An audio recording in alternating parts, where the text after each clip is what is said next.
गनीम और फितना की कहानी। अलिफ लैला। दुनियाजाद ने मलिका शहरजाद से नई कहानी सुनाने को कहा और बादशाह शहरजाद ने भी अपनी मौन स्वीकृति दे दी। तो शहरजाद ने नई कहानी शुरू कर दी। उसने कहा कि पुराने जमाने में दमिश्क नगर में एक व्यापारी रहता था, जिसका नाम अयूब था। उसके 2 ही संतानें थीं, एक पुत्र और एक पुत्री।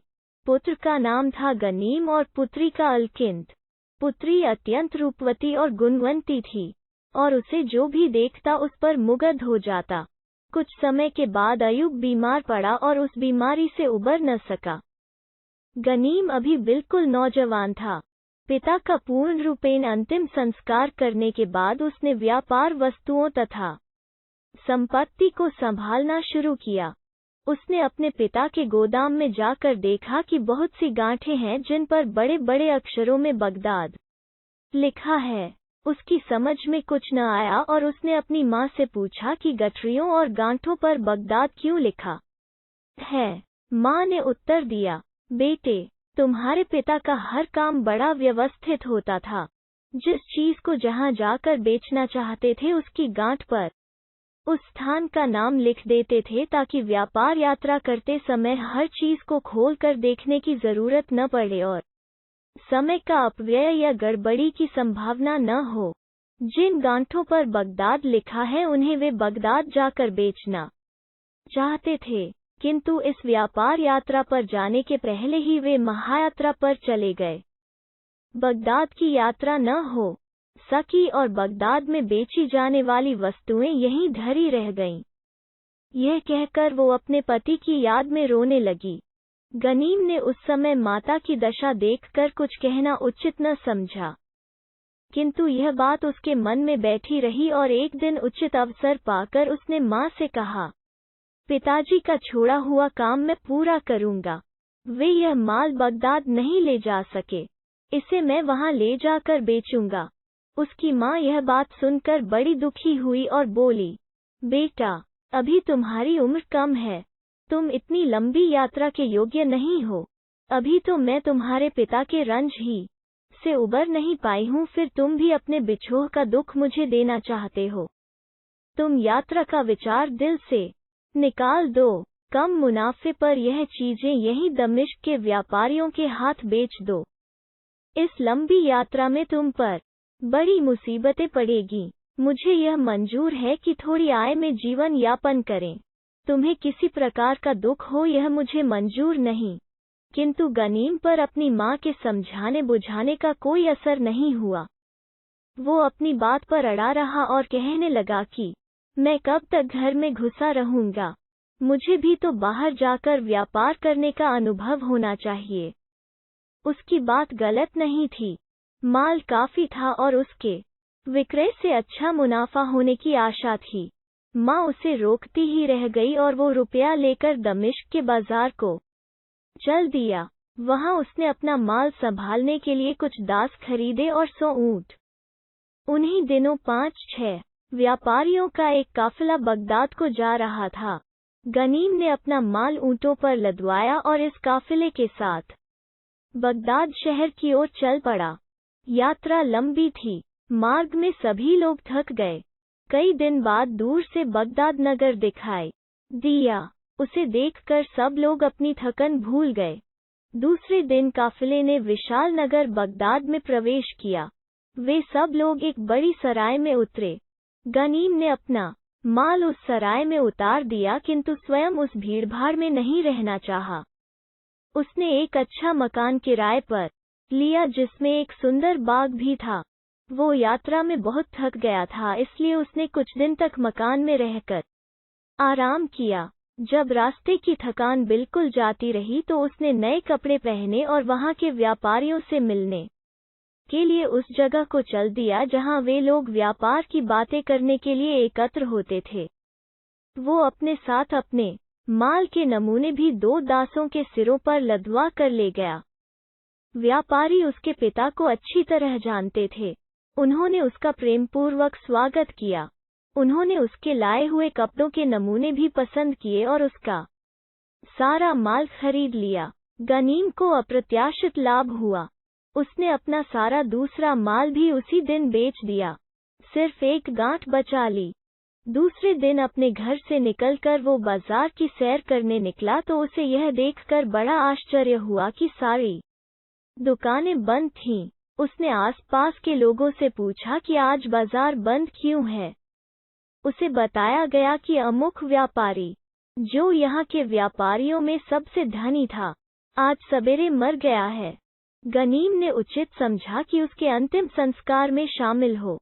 उसने पूरा विवरण पूछा तो लोगों ने उसे बताया कि फला मस्जिद में नमाज पढ़ी जाएगी, फिर जनाजा शहर से दूर बड़े कब्रिस्तान में ले जाया जाएगा। गनीम ने अपने दासों को सराय में वापस भेजा और मस्जिद को चल दिया। वहां जाकर वो लोगों के साथ नमाज में सम्मिलित हुआ और फिर उसकी अर्थी के साथ कब्रिस्तान को चल दिया। कब्रिस्तान शहर से काफी दूर था। वहां जाकर उसने देखा कि व्यापारी के लिए पहले से कब्र खुदी हुई है और कब्र को पक्का करने के लिए उत्तम प्रस्तर शिलाएं और कब्र बनाने का सामान, राज मजदूर आदि सभी मौजूद हैं और कब्र के चारों ओर बहुत से खेमे खड़े किए गए हैं। वहां पहुंचकर व्यापारी लोग उन डेरों में जाकर कुरान का पाठ करने लगे। फिर जब लाश को कब्र में उतारकर कब्र को ढक दिया गया तो सभी व्यापारी आसपास जमा होकर फातिहा पढ़ने लगे और बहुत देर तक पढ़ते रहे, यहाँ तक कि रात पड़ने लगी। उसे आश्चर्य हुआ कि इतनी देर क्यों लगाई जा रही है। उसके पूछने पर लोगों ने बताया कि जब कोई बड़ा आदमी मरता है और उसकी अर्थी के साथ बहुत से आदमी होते हैं तो उस रात को सब लोग कब्रिस्तान ही में ठहरते हैं। सब लोगों का यही खाना पीना होता है और सब लोग दूसरे दिन अपने अपने घरों को वापस होते हैं। उसे यह भी मालूम हुआ कि रात को होने वाले मृतक संस्कार भोज में शामिल होना जरूरी है। यह वहाँ की रस्म है और सब लोग इस पर जोर देते हैं। अतएव गनीम को रात के भोज में शामिल होने के लिए रुकना पड़ा, किंतु वो थोड़ा बहुत खा पी कर वहाँ से चुपचाप शहर की ओर चल दिया। उसने सोचा कि घर खाली देखकर कहीं चोर घुसकर मेरा धन न लूट ले जाएं, या ऐसा न हो कि मेरे दास ही बेईमानी करें और मेरा धन लेकर रफू चक्कर हो जाएं। वो बगैर किसी को बताए आया था, इसलिए किसी से रास्ता भी ठीक तरह नहीं पूछ सका था। वो दिन भर का थका था, चोरी के विचार से परेशान था और रास्तों से अच्छी तरह परिचित भी नहीं था। फलस्वरूप वो अंधेरे में बुरी तरह भटक गया और उसे किसी प्रकार वो मार्ग न मिला जिस पर चलकर वो घर पहुंचे। काफी भटकने के बाद जब वह नगर के मुख्य द्वार पर पहुंचा तो आधी रात हो गई थी और द्वार बंद हो गया था। उसकी अनुनय विनय के बावजूद द्वारपालों ने फाटक नहीं खोला। उसे अफसोस होने लगा कि बेकार ही व्यापारियों का साथ छोड़कर शहर की ओर आया। अब वो रात बिताने के लिए शहर से बाहर कोई स्थान खोजने लगा। कुछ देर बाद उसे शहर के पास ही एक छोटा सा कब्रिस्तान दिखाई दिया। वो वहीं चला गया कि किसी कब्र पर लेटकर रात बिताए। वो उसके अंदर चला गया और एक जगह घास उगी हुई देखी तो वहीं पर लेट गया। वो सोना चाहता था, किंतु स्थान की भयानकता के कारण उसे नींद नहीं आ रही थी। वो घबरा कर उठ खड़ा हुआ और कब्रिस्तान की दीवार के पास टहलने लगा। अचानक उसने देखा कि एक प्रकाश बिंदु उसकी ओर आ रहा है। वो प्रेत बाधा के डर से एक घने वृक्ष पर चढ़ गया और उसकी शाखाओं के बीच छुपकर बैठ गया। उसने देखा कि आने वाले 3 आदमी हैं जो राजमहल के सेवकों जैसे कपड़े पहने हैं। आगे का आदमी मशाल लिए आ रहा था और उसके पीछे 2 व्यक्ति एक लंबा संदूक उठाए हुए ला रहे थे। एक जगह संदूक उतार कर संदूक ढोने वालों में से एक ने कहा, भाइयों, मुझे तो बड़ा भय लग रहा है, यहाँ ठहरने को भी जी नहीं करता। मेरी मानो तो इस संदूक को यूं ही छोड़कर भाग चलो। आगे आने वालों ने, जो सेवकों का प्रधान मालूम होता था, उसे डांटा, क्या बकवास कर रहा है? क्या मालकिन ने स्पष्ट रूप से आज्ञा नहीं दी थी कि संदूक को कब्र में गाड़ कर आना? अगर उसे मालूम हुआ कि संदूक गाड़ा नहीं गया है तो वो हम लोगों की खाल खींचवा देगी। फिर तीनों ने फावड़ा उठाया और संदूक को गाड़ने के लिए गड्ढा खोदने लगे। उन्होंने इतना गहरा गड्ढा शीघ्र ही खोद डाला जिसमें वो संदूक आसानी से समा जाए। संदूक को गड्ढे में उतार कर उन्होंने उसके ऊपर मिट्टी पाट दी और फिर वापस चले गए। गनीम ने सोचा कि संभवतः संदूक में धन दौलत होगी जिसे सुरक्षित रखने के लिए किसी स्त्री ने कब्रिस्तान में गड़वा दिया है। आदमियों के जाने के बाद वो पेड़ से उतरा और उसने मिट्टी हटाकर संदूक को देखा। मिट्टी उसी समय पड़ी थी इसलिए उसे हटाने में तो दिक्कत न हुई, लेकिन संदूक भारी था, उसे न निकाल सका। उसने देखा कि संदूक में ताला भी लगा है। उसने 2 पत्थर उठाए और उनकी मदद से ताला तोड़ दिया। जब उसने संदूक का ढक्कन उठाया तो देखा कि उसमें रुपए पैसे के बजाय एक सुंदर तरुणी लेटी हुई है। उसे बड़ा आश्चर्य हुआ। पहले वो समझा कि वो सो रही है क्योंकि उसकी सांस चल रही थी, किंतु फिर उसने सोचा कि अगर वो सो रही होती तो ताला टूटने की आवाज से जाग जाती, वो जरूर बेहोश होगी। उसने देखा कि उसके जेवरों में बहुमूल्य हीरे जड़े हैं। वो समझ गया कि यह खलीफा के महल की स्त्री होगी। उसके सौंदर्य ने उस पर जादू सा डाल दिया और वो यह भी न कर सका कि उसे छोड़कर यूं ही भाग जाए। उसने उस सुंदरी को संदूक से उठाया और बाहर घास पर लिटा दिया। हाँ, इसके पहले उसने जाकर कब्रिस्तान का द्वार बंद कर दिया जिसे सेवक खुला छोड़ गए थे। जब उस स्त्री को ठंडी हवा लगी तो उसके हाथ पांव हिलने लगे और कुछ देर में उसने थोड़ी थोड़ी आंखें खोलीं और क्षीण स्वर में आवाज देकर कहने लगी, अरे जोहरा, बोस्तान, शाहसफ्रा, अमरखला, कासा बोस, नूरुनिहार, तुम सब की सब कहाँ मर गईं? स्पष्ट था कि वो अपनी दासियों को आवाज दे रही थी और वे दासियां रात दिन उसकी सेवा में लगी रहने वाली थीं। गनीम को खुशी हुई कि ऐसी अतीव सुंदरी को उसने कब्र में जिंदा ही मर जाने से बचा लिया। जब स्त्री ने देखा कि उसकी आवाज पर कोई नहीं आया तो उसने आंखें खोलकर देखा और घबरा कर चिल्ला उठी, क्या बात है? यहाँ इतनी कब्रें कैसी हैं? क्या कयामत आ गई है और मैं अपनी कब्र से उठी हूँ? लेकिन कयामत में तो दिन होता है, यह रात में कयामत कैसे आ गई? अब गनीम उसके सामने जाकर बोला, इत्मीनान रखिए, अभी कयामत नहीं आई है। मैं परदेसी हूँ। भगवान को आपके प्राणों की रक्षा करनी थी, इसलिए कब्र खोदकर आपको निकालने के लिए मुझे यहाँ भेज दिया। अब बताइए, आपकी क्या सेवा करूँ? स्त्री बोली, पहले यह बताइए कि मैं यहाँ कैसे पहुँची और कौन मुझे यहाँ लाया। गनीम ने सारी घटना कह सुनाई। वो स्त्री उठ बैठी और सिर ढक कर बोली, सच है कि भगवान ने मेरी प्राण रक्षा के लिए आपको यहाँ भेजा था, वरना तो मेरे मरने में संदेह ही नहीं था। अब आप ऐसा करें कि सवेरा होने से पहले मुझे उसी संदूक में बंद करें और सेवरे शहर जाकर किराए पर एक खच्चर लाएं और उसकी पीठ पर मेरे समेत यह संदूक लाद कर अपने घर ले चलें। फिर मैं आपको सारा किस्सा बताऊंगी। मैं आपके साथ पैदल भी चल सकती थी, किंतु इन वस्त्राभूषणों में मुझे शहर के लोग पहचान लेंगे और फिर मैं और आप दोनों मुसीबत में फंस जाएंगे। गनीम ने संदूक बाहर निकालकर उसकी मिट्टी वगैरह साफ की और उसे गड्ढे में रखा। सुंदरी उसमें लेटी रही। गनीम ने संदूक का ढकना इस तरह बंद किया कि उसमें हवा आती जाती रहे।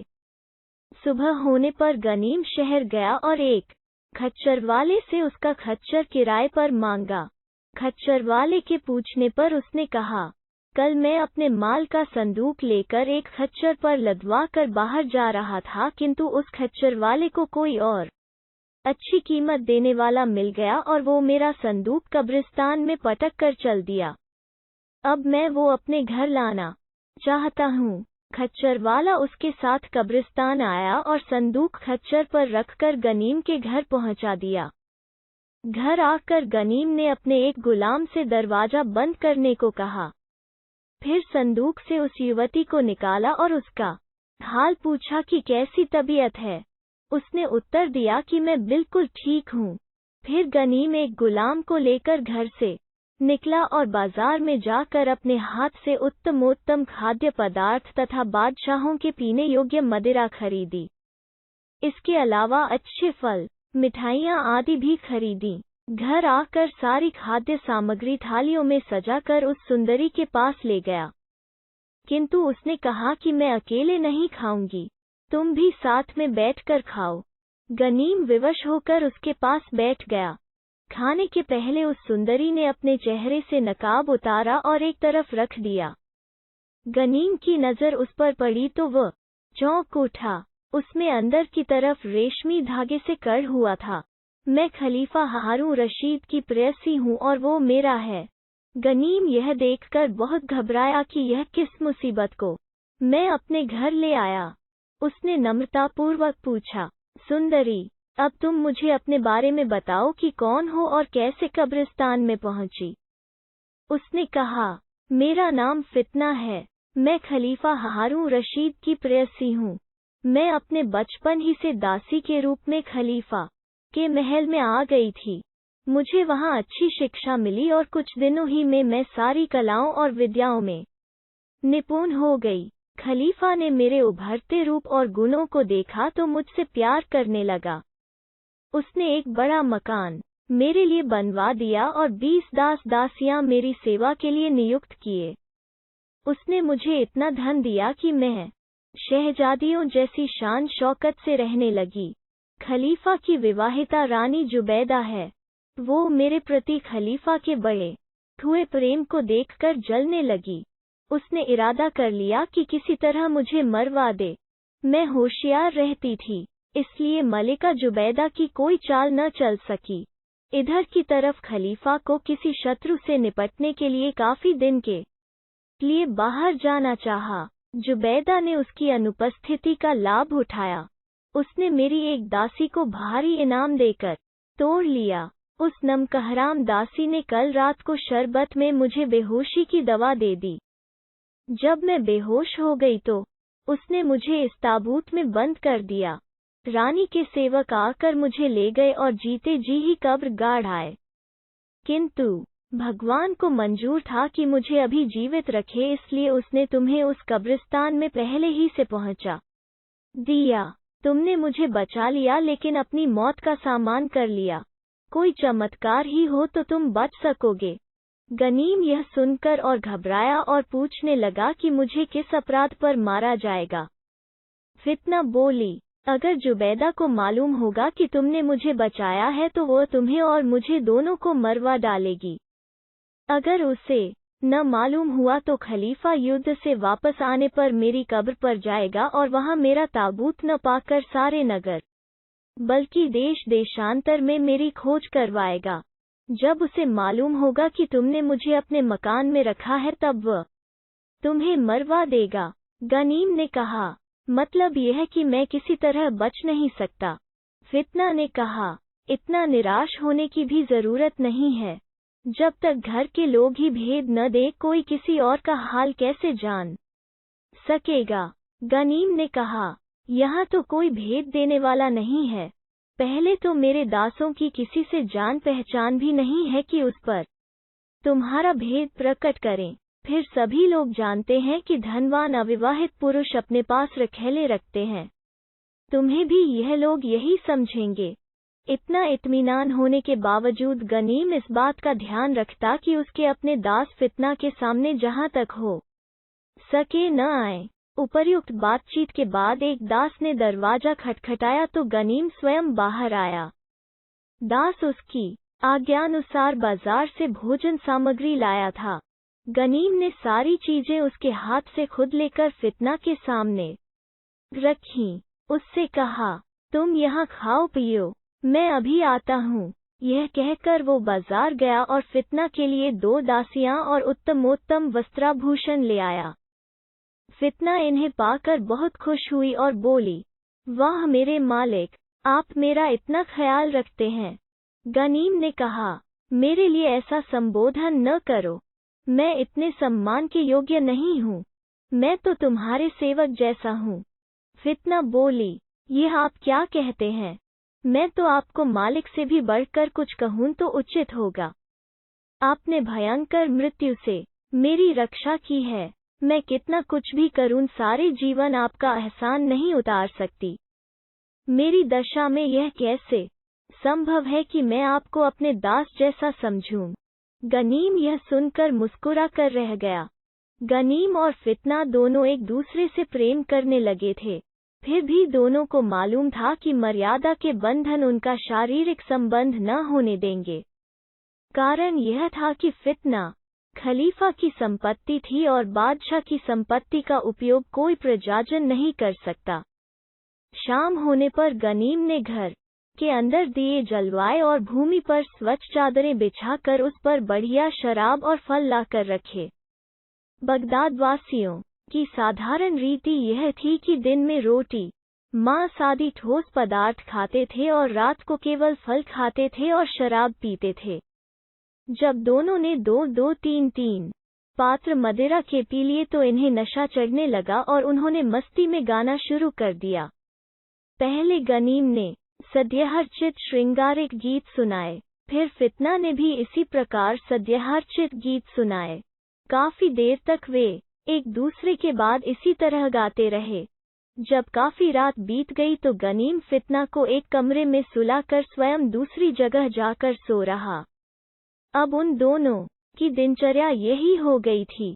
वे दिन भर एक दूसरे के साथ रहकर आनंदित होते थे और रात को अलग अलग जाकर सोए रहते थे। इसी प्रकार उनके दिन बीतने लगे। गनीम ने इतना प्रबंध करके समझ लिया कि वे दोनों सुरक्षित हैं। वे दोनों एक दूसरे की प्रीति में डूबे रहे और अपनी अनुभवहीनता से यह भी न सोच सके कि उन्हें वेश बदलकर बगदाद छोड़ देना चाहिए। वैसे तो बगदाद में किसी को नहीं मालूम था कि खलीफा की प्रेयसी फितना कहाँ गई। फिर भी रानी जुबैदा परेशान रहती थी कि अगर किसी तरह फितना की खोज शुरू हुई तो वो स्वयं खलीफा के संदेह से किस प्रकार बच सकेगी। बहुत सोच विचार कर उसने एक बूढ़ी दासी को बुलाया। इस दासी ने जुबैदा को बचपन में गोद खिलाया था। वो दासी से बोली, अम्मा, तुम्हें मालूम है कि जब मैं किसी कठिनाई में फंसती हूँ तब तुम्ही से सहायता लेती हूँ। तुम मेरा कष्ट सुनकर ठंडे दिमाग से उस पर विचार करती हो। तुम्हारे जैसी चतुर स्त्री मैंने कोई नहीं देखी और तुम्हारे पास प्रत्येक संकट से उबरने का उपाय है। इस समय मुझे एक ऐसी चिंता लगी है जिससे मेरी नींद हराम हो गई है। बुढ़िया ने पूछा, बेटी, ऐसी क्या बात है? जुबैदा ने उसे पूरा किस्सा बताया। मैंने फितना को बेहोशी की दवा दिलवा कर कुछ आदमियों के द्वारा एक छोटे कब्रिस्तान में जिंदा गड़वा दिया है। अब इस बात पर कैसे पर्दा डालूं? उसे वीरान कब्रिस्तान में गड़वाया ही इसलिए है कि उसका पता किसी को न चले, किंतु खलीफा उसे बहुत प्यार करता है और युद्ध से लौटकर वो उसकी खोज जरूर करवाएगा और अगर भेद खुल गया तो मुझे अपनी प्रतिष्ठा बचाना कठिन हो जाएगा। बुढ़िया बड़ी खुर्राट थी। उसने कहा, बेटी, तुम बिल्कुल चिंता न करो। यह कौन बड़ी बात है? मैं ऐसी तरकीब बताऊंगी कि किसी को इस मामले में तनिक भी संदेह न हो सकेगा। खलीफा तुम पर कोई संदेह नहीं करेंगे। जुबैदा ने कहा, अम्मा, ऐसा क्या उपाय हो सकता है? बुढ़िया बोली, बताती हूँ। तुम कारीगर से एक बड़ा सा लकड़ी का पुतला बनवाओ। उसकी ऊंचाई औरतों जैसी होनी चाहिए। मैं उस पर पुराने कपड़े लपेट दूंगी। फिर एक ताबूत मंगवा कर उसमें वही पुतला रख देना और तुरंत ही शाही कब्रिस्तान में गड़वा देना। इतना ही नहीं, कब्र के ऊपर एक आलीशान मकबरा भी बनवा देना और उस मकबरे में फितना का एक बड़ा सा चित्र टंगवा देना। कब्र पर रोज बहुत ही दिए जलवाया करना। कभी कभी तुम और तुम्हारी दासियां काले कपड़े पहनकर मकबरे पर जाया करें और वहां जाकर फितना के लिए मातम किया करें। फितना की अपनी दासियों तो रोजाना काले कपड़े पहनकर फितना के लिए मातम करने को उसके मकबरे पर काले कपड़े पहनकर जाया ही करेंगी। खलीफा जिस दिन आने को हो उस दिन तुम विशेष रूप से मातम करने के लिए जाना। खलीफा यह देखकर तुमसे जरूर पूछेंगे कि काले कपड़े क्यों पहने हो। तुम कहना कि तुम्हारी प्रेयसी और मेरी प्यारी सखी फितना का निधन हो गया है, उसी के मातम में मैंने यह कपड़े पहने हैं। यह सुनकर खलीफा को बहुत दुख होगा, किंतु वो रो पीट कर बैठ जाएगा। जुबैदा ने कहा, अगर कहीं खलीफा ने फितना की कब्र खुदवा कर उसका अंतिम दर्शन करना चाहा तब तो भेद खुल ही जाएगा और मैं झूठी पड़ जाऊंगी। बुढ़िया ने कहा, ऐसा नहीं हो सकता, हमारे इस्लाम धर्म के अनुसार कोई कब्र खुलवाई नहीं जा सकती। फिर फितना खलीफा की कितनी ही प्यारी क्यों न हो, थी तो उसकी दासी ही। दासी के लिए कौन बादशाह इतना झंझट करता है कि धार्मिक नियमों का भी उल्लंघन कर दे। अब तुम पुतला जल्दी बनवाओ, बल्कि तुम भी यह झंझट न करो। मैं स्वयं एक अच्छे और विश्वस्त कारीगर को जानती हूँ, वो तुरंत ही इस काम को कर देगा। बुढ़िया ने फिर कहा, तुम्हें एक काम सावधानी से करना होगा। तुम उसी दासी को बुलाओ जिसने तुम्हारे कहने पर फितना को शरबत में बेहोशी की दवा दी थी। उसे आदेश देना कि वो फितना के सेवकों तथा अन्य राजकर्मचारियों में यह बात प्रसिद्ध कर दे कि उसने एक सुबह फितना को उसके बिस्तर में मरा पाया है। यह भी जरूरी है कि जिस दिन तुम अपनी तैयारी पूरी करके उसे आदेश दो, उसी दिन वो फितना की मौत की खबर फैलाए और किसी को फितना के कमरे में प्रवेश करने की अनुमति न दे। तुम तुरंत राजमहल के मुख्य प्रबंधक हबशी मसरूर को बुलाकर राजकीय शोक का आदेश दे देना और ताबूतमय पुतले के फितना के कमरे में भेजकर उसे समारोहपूर्वक बाहर निकलवाना। संदेह की कोई गुंजाइश नहीं रहनी चाहिए। रानी जुबैदा ने बुढ़िया को गले लगा लिया और अपने संदूकचे से एक हीरे की अंगूठी उसे इनाम दी और कहा, अम्मा, तुमने मुझ पर बड़ा एहसान किया है, अब मेरे जी को चैन आया। अब तुम तुरंत कारीगर के पास जाओ और जितनी जल्दी हो सके उसे पुतला बनवाओ। यहाँ का प्रबंध मैं करती हूँ। बुढ़िया दूसरे ही दिन कारीगर से उचित नाप का एक पुतला बनवा लाई। इधर फितना की दासी ने फितना के मरने का शोर मचा दिया और जुबैदा ने मसरूर को आदेश देकर वो ताबूत गड़वा दिया जिसमें काठ का पुतला रखा हुआ था। उसने स्वयं भी काले कपड़े पहनकर मातम शुरू कर दिया। दूसरे दिन सैकड़ों मजदूर लगवाकर कब्र पर बड़ा मकबरा खड़ा कर दिया और उसमें फितना का चित्र लगवा दिया। वो स्वयं भी दासियों समेत काले कपड़े पहनकर फितना के मकबरे पर मातम करने गई। इतने आयोजन के फलस्वरूप समस्त नगर निवासियों को मालूम हो गया कि फितना मर गई है। गनीम को शहर में यह समाचार मिला तो उसने आकर फितना से कहा, सुंदरी, तुम्हारी मृत्यु का समाचार सारे शहर में फैल गया है। फितना ने कहा, मैं भगवान की आभारी हूँ कि उसने तुम्हारे हाथों मेरी प्राण रक्षा करवाई।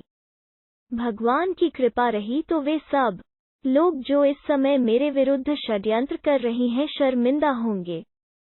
भगवान चाहेगा तो एक दिन हम दोनों का मनोरथ पूरा होगा। तुमने निस्वार्थ भाव से जो भलाई मेरे साथ की है, खलीफा उसका पारितोषिक तुम्हें देगा और आश्चर्य नहीं तुम्हारे इनाम में मुझे ही दे डाले। गनीम बोला, प्रबुद्धजनों ने कहा है कि स्वामी की संपत्ति सेवक को लेनी क्या, उसे लेने की इच्छा भी नहीं करनी चाहिए। खलीफा को युद्धभूमि में काफी समय लगा। शत्रु को परास्त करके 3 महीने बाद जब वो बगदाद वापस आया तो उसने सोचा कि पहली फुर्सत ही में फितना के पास जाऊं, किंतु अपने महल में आते ही जुबैदा और दासियां शोकवासन पहने दिखाई दी तो उसने पूछा कि इसका क्या कारण है। जुबैदा ने छल के आंसू बहाते हुए फितना की मृत्यु का समाचार दिया।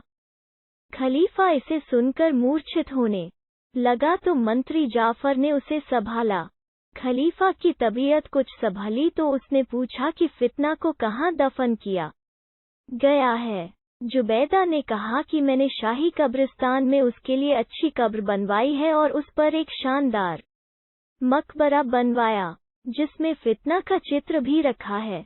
आप कहें तो आपके साथ चलकर सब कुछ दिखाऊं। खलीफा ने कहा, तुम आराम करो, मैं स्वयं ही वो मकबरा देख आऊंगा।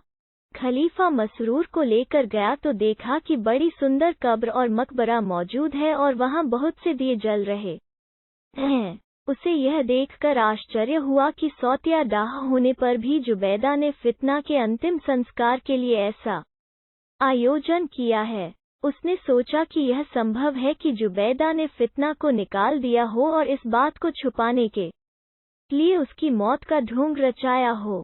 उसने मकबरे पर लगा हुआ चित्र भी उतार कर देखा तो वो काफी खराब था, किसी अनाड़ी चित्रकार से जल्दी में बनवाया हुआ लगता था। अब उसने सोचा कि कब्र खुदवा कर देखना चाहिए कि फितना वास्तव में मरी है या जीवित है। उसने धर्मगुरुओं से सलाह ली तो उसने कहा कि आप यह काम नहीं कर सकते क्योंकि इस्लाम में कब्र खुदवाना धर्म विरुद्ध है। इस पर खलीफा ने फितना की कब्र खुदवाने का विचार त्याग दिया और रस्मी तौर पर उसके लिए मातम शुरू कर दिया। उसने कई कुरान पाठियों को फितना की कब्र पर निरंतर कुरान पाठ करने के लिए नियुक्त किया। स्वयं काले कपड़े पहन लिए और शोक और विषाद का जीवन व्यतीत करने लगा। 1 महीने तक रोजाना एक बार जाफर और अन्य सभासदों को लेकर फितना की कब्र पर जाता और फातिहा पढ़ता और बैठकर उसकी याद में आंसू बहाता।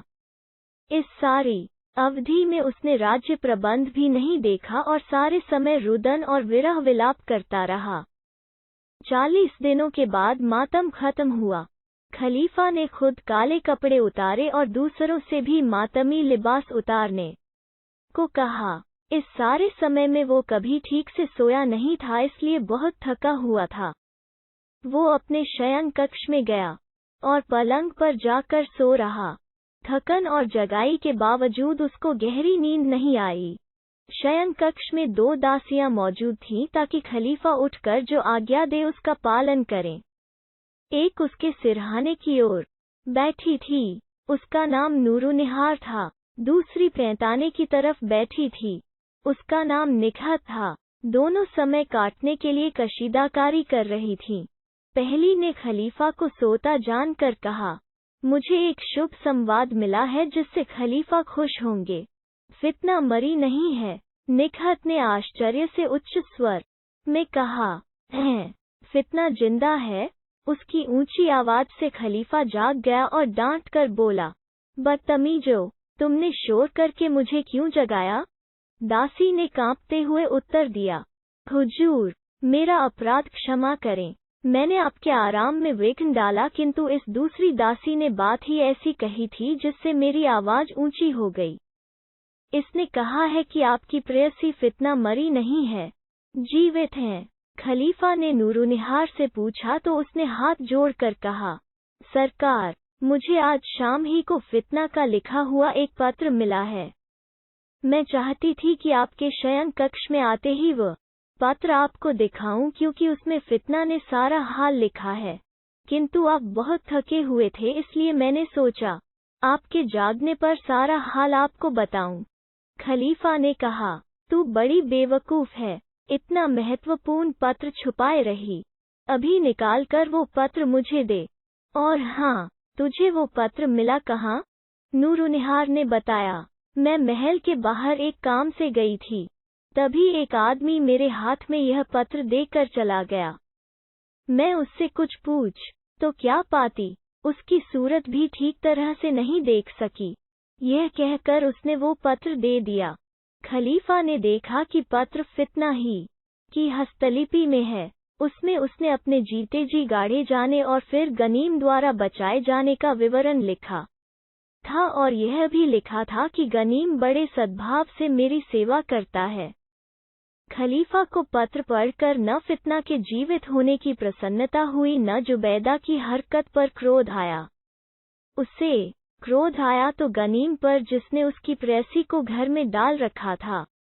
उसे विश्वास हो गया कि गनीम ने फितना के साथ संभोग अवश्य किया होगा और खलीफा की प्रतिष्ठा का ध्यान नहीं रखा होगा। वो फितना पर दांत पीसता रहा कि उस नौजवान के साथ गुलछर्रे उड़ाती रही और यह भी ध्यान न दिया कि मैं खुद उसके वियोग में किस तरह 40 दिन तक तड़पता रहा।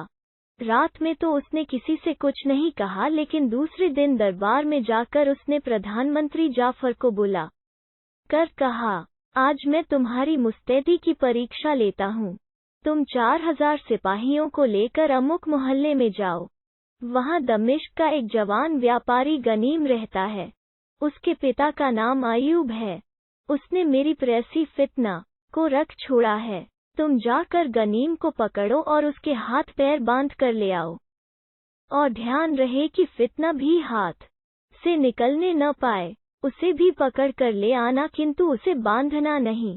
इसके साथ ही जिस मकान में गनीम रहता है उसे खुदवा कर जमीन के बराबर करवा देना। मैं उन दोनों को कठोर दंड देना चाहता हूँ। मंत्री जाफर ने यह आज्ञा पाकर 4000 सैनिक बुलाए और कुछ ही देर बाद गनीम के भव्य भवन को चारों ओर से घेर लिया। वो अपने साथ सैकड़ों बेलदार भी ले गया था ताकि मकान को खुदवा कर जमीन के बराबर करवा दे। सिपाहियों को भी उसने ताकीद की कि बहुत होशियार रहो ताकि गनीम कहीं से निकलकर भागने न पाए। गनीम पकड़ा जाता, किंतु फितना राज कर्मचारियों के तौर तरीकों से परिचित थी। उसने दूर ही से मंत्री को सेना के साथ आते देखकर समझ लिया कि खलीफा को यहाँ का हाल मालूम हो गया है और उसने दोनों को पकड़वाने के लिए सेना भेजी है। उसी समय गनीम और फितना भोजन से निवृत्त हुए थे। फितना को बड़ा भय अपने से अधिक गनीम के लिए हुआ, क्योंकि वो उसे प्रेम करने लगी थी। उसने यह भी सोचा कि खलीफा को मुझसे प्रेम है, इसलिए मुझे तो मामूली सजा ही देगा, किंतु इस निरपराध को जरूर मरवा डालेगा। उसके मुंह से गिरफ्तारी के लिए सैनिकों के आने का हाल सुन कर गनीम प्राण भय से कांपने लगा और उसमें बोलने और उठने की शक्ति भी नहीं रही। फितना ने झुंझला कर उसे हाथ पकड़कर उठाया और बोली, मूर्ख, देर करने का समय नहीं है। तुम फौरन गुलामों जैसे कपड़े पहनो, मुंह और हाथ पैर में कोयले का चूरा मलो जिससे हबशी मालूम पड़ो। इसके बाद रसोई के बर्तनों का टोकरा ले कर बाहर निकल जाओ। वे लोग तुम्हें गुलाम समझकर जाने देंगे। इसके अलावा और किसी तरह तुम्हारी जान नहीं बच सकेगी। अगर वे लोग पूछें कि तुम्हारा मालिक कहाँ है तो कहना कि घर के अंदर है। गनीम ने कहा, इस समय मुझे अपने प्राणों से भी अधिक तुम्हारी सुरक्षा की चिंता है। फितना बोली, मेरी चिंता न करो, मैं खलीफा के सामने अपना सारा अपराध क्षमा करवा लूंगी, किंतु तुम्हें देखते ही वह तुम्हें मरवा डालेगा और किसी की कुछ न सुनेगा। मैं घर का सामान भी बचा लूंगी और यह भी संभव है कि बाद में समझा बुझाकर खलीफा से तुम्हें माफी दिलवा दूं। अब तुम देर न करो, जैसा मैंने कहा है उसी उपाय से बचकर निकल जाओ। गनीम फिर भी हिचक रहा था, लेकिन फितना ने उसे जबरदस्ती गुलामों के कपड़े पहना दिए। गनीम ने अपने हाथ पैर और मुंह पर राख और कोयले का चूरा मलकर एक टोकरे में रसोई के खाली बर्तन लेकर निकला। सिपाहियों ने समझा कि घर का यह गुलाम बर्तनों पर कलई करने जा रहा है, इसलिए उन्होंने उससे रोक टोक नहीं की। वो बड़े इत्मीनान से मंत्री जाफर के सामने से निकल गया और जाफर को भी कुछ संदेह न हुआ। जाफर के साथ जो बड़े बड़े जासूसों के अफसर थे वे भी गनीम के छद्म वेश के धोखे में आ गए और गनीम के प्राण फितना की बताई तरकीब से बच गए। इधर मंत्री ने घर का दरवाजा खुलवाया और अफसरों के साथ घर में आ गया। उसने देखा कि घर के अंदरूनी कमरों में बहुत सा कीमती सामान, व्यापार की कुछ वस्तुएं और रुपए पैसे से भरे संदूक हैं।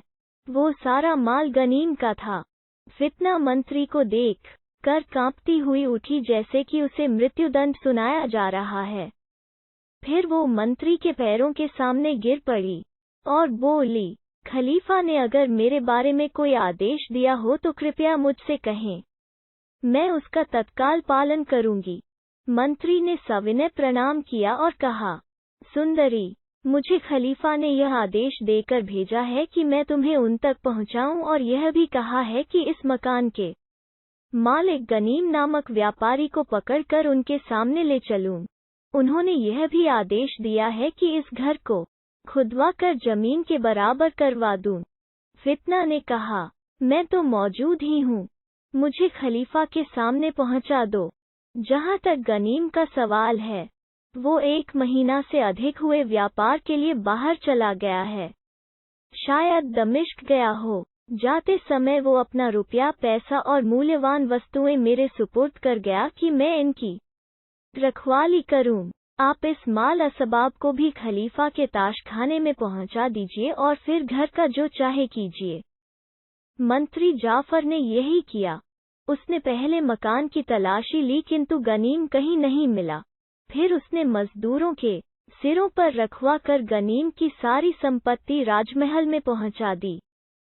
फितना को लेकर खुद खलीफा के पास चल दिया और कोतवाल को आदेश दिया कि मकान को होशियारी से खुदवाओ ताकि गनीम अगर कहीं छुपा हुआ हो तो मलबे में दब न जाए बल्कि निकल भागने का प्रयत्न करे। उस समय तुम उसे पकड़कर खलीफा के दरबार में पहुंचा देना, क्योंकि खलीफा उसकी गिरफ्तारी पर बड़ा जोर दे रहे हैं। मंत्री और अन्य अफसर इधर राजमहल को चले। उधर कोतवाल ने मकान के चप्पे चप्पे की तलाशी ली किंतु गनीम को कहीं नहीं पाया। खलीफा ने वजीर को आते देखा तो दूर ही से पूछा, मेरी आज्ञाओं का पालन किया? जाफर ने कहा, एक को छोड़कर सभी आज्ञाओं का पालन हुआ है। अभी आकर पूरा हाल बताता हूँ। इतने में कोतवाल भी आ गया, किंतु गनीम का कहीं पता नहीं चला। मंत्री ने खलीफा के पास जाकर फितना और उसकी दोनों दासियों को उपस्थित किया और कहा, मैंने मकान का एक एक कोना छान मारा लेकिन गनीम कहीं नहीं था। लोगों ने बताया कि वो 1 महीने से अधिक हुआ व्यापार के काम से दमिश्क चला गया है। इसके बाद मैंने बेलदार लगवा कर अपने सामने उसका मकान गिरवा कर जमीन के बराबर कर दिया। खलीफा को गनीम के हाथ से निकल जाने पर और गुस्सा आया। उसने अपने सामने खड़ी भय से कांपती फितना को देखा तो गुस्से के कारण उससे भी कुछ न बोला, क्योंकि वो समझता था कि यह गनीम के उपभोग में रही है। उसने महल के हबशी प्रबंधक मसरूर से कहा कि इसे दासियों के लिए बने बंदीगृह में डाल दे। यह बंदीगृह खलीफा के अपने निवास कक्षों से लगा हुआ था। फिर खलीफा ने उसी क्रोध की दशा में पत्र लेखक को बुलवाया और दमिश्क के हाकिम के नाम निम्नलिखित पत्र लिखवाया। दमिश्क के हाकिम को खलीफा हारून रशीद की ओर से ज्ञात हो कि दमिश्क के मृत व्यापारी अयूब का पुत्र गनीम शाही महल की एक दासी का अपहरण करके ले गया था। इस समय वो भागा हुआ है। आप उसे हर जगह ढूंढवाएं। जहां मिले उसे पकड़कर हथकड़ी डालकर गलियों में फिराएं और सिपाहियों को आदेश दे कि हर चौराहे पर उसे कोड़े मारें और घोषणा करें कि बादशाह या खलीफा के साथ धोखा करने वाले और उसकी दासी को भगाने वाले का यही दंड होता है। फिर उसे पहरे में मेरे पास भेज दें ताकि मैं उसका उचित न्याय करूं। उसके घर को खुदवा दें और उस जमीन पर हल चलवा दें। अगर वो न मिले तो दमिश्क में उसकी माँ, बहन, भाई या जो भी दूसरे कुटुंबी हों उन्हें भी इसी प्रकार का दंड 3 दिन तक दिया जाए। अगर दमिश्क का कोई और निवासी गनीम की किसी प्रकार की प्रत्यक्ष या परोक्ष सहायता करता हुआ पाया जाए तो उसे भी इसी प्रकार नगर में अपमान तथा मकान खुदवा डालने का दंड दिया जाए। इस आदेश को जरूरी समझें और इसका अविलंब और पूर्ण रूपेण पालन करें। खलीफा ने यह पत्र बंद करवाया और लिफाफे पर अपनी मुहर लगवाई। फिर एक दूत को आज्ञा दी, इसे दमिश्क के हाकिम के पास ले जाकर दो। अपने साथ एक सिखाया हुआ कबूतर भी ले जाओ। इस पत्र की रसीद दमिश्क के हाकिम जुबैनी से लेकर कबूतर के पंख में बांधकर इधर उड़ा देना ताकि उसी दिन कुछ घंटों के अंदर मुझे मिल जाए। दूत ने खलीफा का पत्र जुबैनी को दिया तो उसने वो रस्म के अनुसार पहले अपने सिर पर रखा और 3 बार चूम कर खोला और पढ़ा। फिर दूत को उसकी रसीद दे दी। इसके बाद जुबैनी कोतवाल और सिपाहियों को लेकर गनीम के घर पर पहुंचा। गनीम जब से दमिश्क छोड़कर बगदाद गया था तब से उसने कोई पत्र भी अपनी मां को नहीं भेजा था।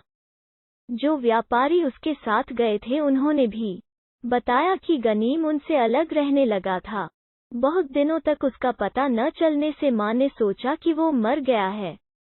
वो खूब रोई जैसे उसके सामने ही उसका बेटा मरा हो। उसने अपने घर में प्रतीक रूप में उसकी कब्र बनवाई और उस पर उसका चित्र रखा और रोज कुछ देर के लिए कब्र पर बैठकर मातम करती जैसे कि वास्तव में गनीम की लाश कब्र के अंदर हो। उसकी बेटी अलकिंत भी अपनी माँ के साथ मिलकर अपने भाई का मातम किया करती थी। उनके पड़ोसी भी अक्सर मातम में शरीक हो जाया करते थे। अच्छे पड़ोसी इसी तरह मातम में शरीक हुआ करते थे। जुबैनी ने दरवाजे पर जाकर आवाज दी तो अंदर से एक दासी निकली। जुबैनी ने स्वयं उससे पूछा कि गनीम कहाँ है। दासी दमिश्क के हाकिम को पहचान गई और घबराहट में हकला कर बोली, सरकार, गनीम का तो काफी दिन पहले देहावसान हो गया है। उसकी माँ और बहन रोज उसकी कब्र पर बैठकर मातम किया करती हैं। इस समय भी वहाँ बैठी मातम कर रही हैं। जुबैनी ने दासी की बात पर विश्वास नहीं किया और खुद ही कोतवाल समेत घर के अंदर घुस आया और सिपाहियों से कहा, घर का कोना कोना छानो और गनीम कहीं छुपा हो तो उसे बाहर निकालो। गनीम की माँ और बहन ने बाहरी आदमियों को देखकर अपने चेहरे ढक लिए। फिर गनीम की माँ ने जुबैनी के पैरों के पास जमीन से सिर लगाकर पूछा कि कैसे कष्ट किया। उसने कहा, देवी जी, हम तुम्हारे पुत्र गनीम की तलाश में आए हैं। वो यहाँ है या नहीं? वो बोली, वो तो बहुत दिन हुए मर गया और अब हम माँ बेटियाँ उसकी कब्र पर मातम ही किया करते हैं। यह कहकर वो अपने बेटे की याद करके फूट फूट कर रोने लगी और आगे कुछ न कह सकी। जुबैनी मन में सोचने लगा कि अपराधी तो गनीम है, उसकी माँ और बहन का क्या अपराध है? यह हारून रशीद का बड़ा अन्याय है जो इन्हें दंड दे रहा है। किंतु खलीफा का आदेश स्पष्ट था और जुबैनी को उसका पालन करना ही था। कुछ देर में वे लोग जिन्हें जुबैनी ने नगर में गनीम की खोज करने के लिए भेजा था वापस आ गए और जुबैनी को बताया कि गनीम का पता कहीं नहीं चला। गनीम की माँ और बहन के मातम करने से जुबैनी को यह भी विश्वास हो गा कि गनीम की मृत्यु हो गई है। जुबैनी को इन निर्दोष स्त्रियों को दंड देने में बड़ा कष्ट हो रहा था, किंतु वह खलीफा के आदेश के कारण विवश था। उसने गनीम की माँ से कहा, माताजी, आप बेटी को लेकर घर से निकल जाइए। वे बेचारियां घर से निकलकर गली में बैठ गईं। जुबैनी ने इस ख्याल से कि उनकी बेपर्दगी न हो उन्हें अपनी लंबी चौड़ी चादर उड़ा दी। फिर उसने नगर निवासियों को आदेश दिया कि घर में घुसकर सब कुछ लूट लो। यह सुनते ही सैकड़ों मनुष्य घर में घुस गए और उन्होंने कुछ ही मिनटों में घर का सफाया कर दिया। गहने, कपड़े, बर्तन, काठ, कबाड़ सब लूट कर ले गए। गनीम की माँ और बहन दुख और आश्चर्य से इस लूटपाट को देखती रहीं। फिर जुबैनी ने कोतवाल को आज्ञा दी कि घर को गिरवा कर जमीन के बराबर करवा दो। कोतवाल ने सैकड़ों मजदूर लगवा दिए और कुछ मिनटों के बाद घर का नाम निशान तक बाकी न रहा। दोनों स्त्रियां यह देखकर सिर पीटकर रोने लगीं, लेकिन उन्हें तो और भारी मुसीबतें देखनी थीं। उस दिन जुबैनी उन्हें अपने महल में ले गया और बोला, मैं जानता हूँ कि आप लोगों का कोई कसूर नहीं है, लेकिन खलीफा ने मुझे आदेश दिया है कि मैं आप लोगों को दंड दूं और मुझे वो आदेश मानना ही है। दूसरे दिन वो उन्हें महल से बाहर मैदान में लाया और आज्ञा दी कि इनके कपड़े उतार दो और पुरवासी इनके नंगे शरीरों पर कोड़े चलाएं। जब उनके ऊपरी वस्त्र उतारे गए तो उनके कोमल गुलाबी शरीरों को देखकर जुबैनी को दया आई। उसने घोड़े के बालों से बुने हुए 2 भारी कंबल उन्हें उड़ा दिए ताकि उन्हें कम चोट लगे। उसने उनके सिर भी ढक दिए और उनके बालों को शरीर के चारों ओर बिखरा दिया। एल्किंत के बाल बड़े नर्म थे और इतने लंबे थे कि एड़ियों तक पहुंचते थे। ऐसी अपमानजनक स्थिति में उन्हें नगर में घुमाया गया। उनके साथ कोतवाल भी था जो सिपाहियों को साथ लिए हुए था। एक मुनादी करने वाला उनके आगे आगे यह मुनादी करता जाता था कि खलीफा के प्रति अपराध करने वालों के कुटुंबियों की यही दशा होती है। इन दोनों माँ बेटियों ने ऐसा अपमान कहाँ देखा था। बेचारियां फूट फूट कर रो रही थीं, लेकिन उन पर दया करने वाला कोई नहीं था। उन्होंने अपने बालों को अपने चेहरों पर डाल लिया ताकि उन्हें जनसाधारण न देख सके। उनकी दुर्दशा पर साधारणतः नगर निवासी भी दुखी थे। स्त्रियां अपनी छतों पर चढ़कर या अपनी खिड़कियों से इस दृश्य को देखती और हाय हाय करती थीं। बच्चे अपनी माँ बहनों का रोना पीटना सुनकर सहम जाते थे।